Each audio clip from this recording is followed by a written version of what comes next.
Well, here's the biggest difference between what Austin did and what all the rest of you did. What Austin did was something that I would put on the score today. Nothing you guys shot could I put on the score. Nothing.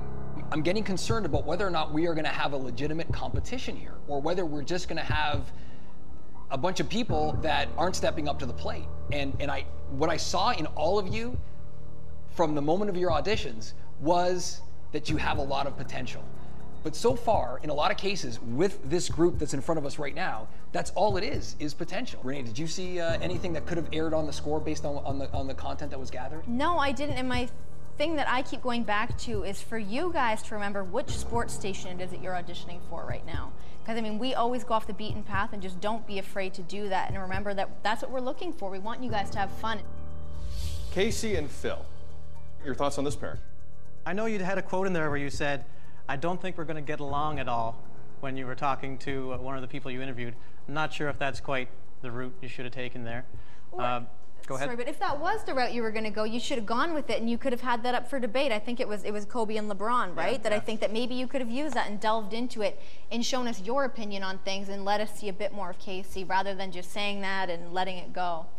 Phil. Yes. Happy with how this turned out? Yes, absolutely. Like, Casey has the journalistic background, and so, you know, I try to pick her brain as much as I could to help make this go smoothly. The person we're seeing right now is who we need to see more of, because I find sometimes you get into doing a bit of a shtick where it's a little bit talk show hosty and like just something that people can't really relate to, and this is clearly the real Phil. Your voice is different the way you're talking.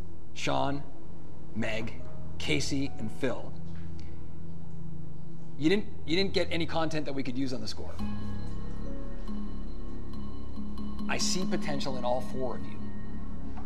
Potential will only take you so far. We're getting to the phase where I need to see that you can do it. The good news is you're going to get another shot at it. So all four of you get into the next challenge. Congratulations, but don't let up. Go for it. Go for it. Thank you.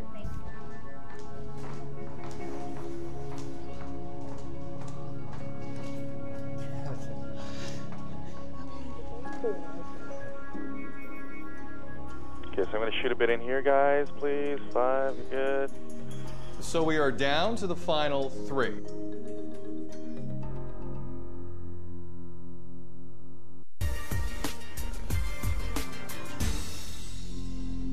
So we are down to the final 3. Rick, I got to start with you. When you just found out you were in this spot, you had this really annoyed look on your face. I don't know if it's annoyed or a little I didn't see this coming was the sort of look. I mean, this is the second time I'm in the bottom 3, right? Not a theme that you want to keep going with. Greg, he's fairly surprised to be in this spot. Should he be?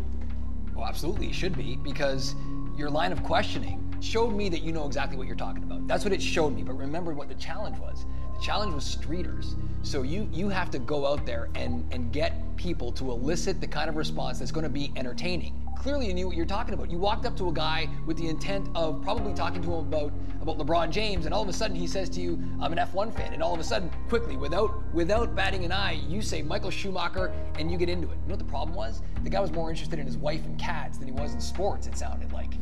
Brent, you are not one of the guys that I expected to be standing in front of us right now. I was hoping not too. Well, based on the challenge. Yeah. I mean, I go back to that audition you submitted where you reminded us of Will Ferrell doing those interviews with people. It was brilliant. So I thought you would be right in your element. You weren't. Brent, what are you going to do if you get a second chance here? I think I bring a little bit of a different personality than a lot of people, and I want that to show across to everybody, because, like, you know, I think I'm somewhat funny at times. Andrew, I thought this was going to be your challenge. Greg, I did too, and I mean, straight up, it would be an understatement to say that my first interview was a disaster. It just did not go well.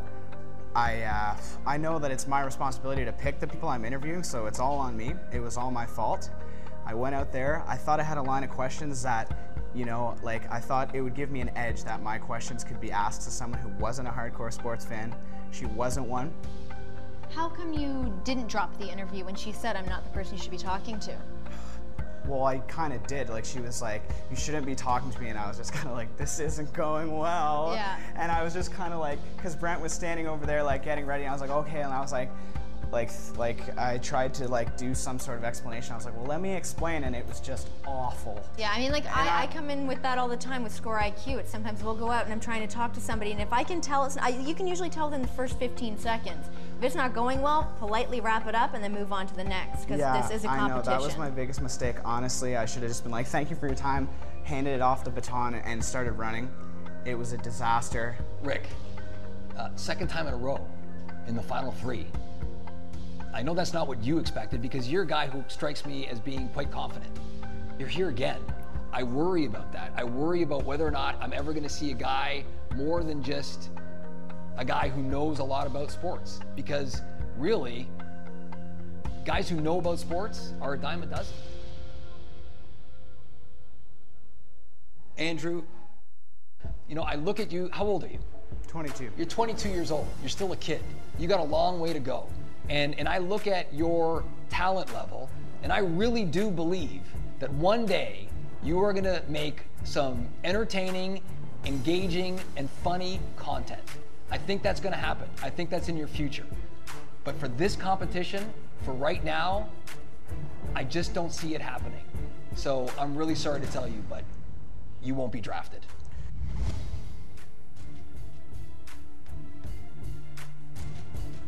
I just want to say thanks for the opportunity. I'm never going to give up, and I'm going to leave with my head high. You should. You absolutely should. Absolutely.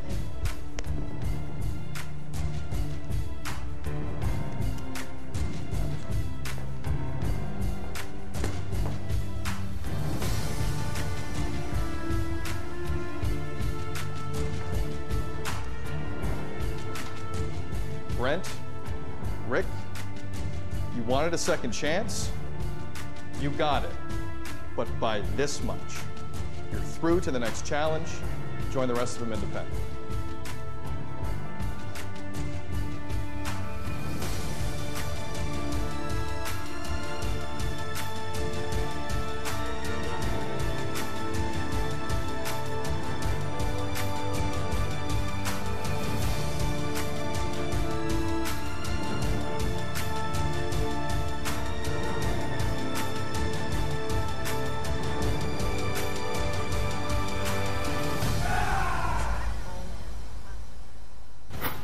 Next time on Gillette Drafted 2, the search for Canada's next sportscaster. Plays of the Week is a feature we've been doing in this studio for years now.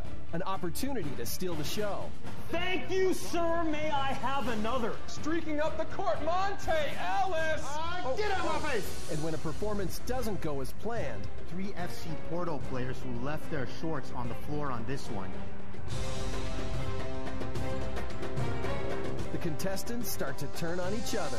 It hurt me big time with who I was with. Rick, you trying to say something? Is that what's going on? Hang on. We got to get him in a spot here. What happened? No, they carried it? Carried it? I just... Yeah. You're going to go cold on me for 1 minute, 55 seconds? This is Gillette Drafted 2.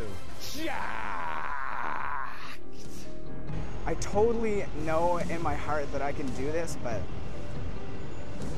I mean, you know, you have to look at the positives. I said to myself in this competition that I wouldn't take, you know, being a finalist as a consolation of any kind. I wanted to win. But at the same time, like, you know, I finished top 10 in a nationwide contest. I gotta be pretty impressed with myself.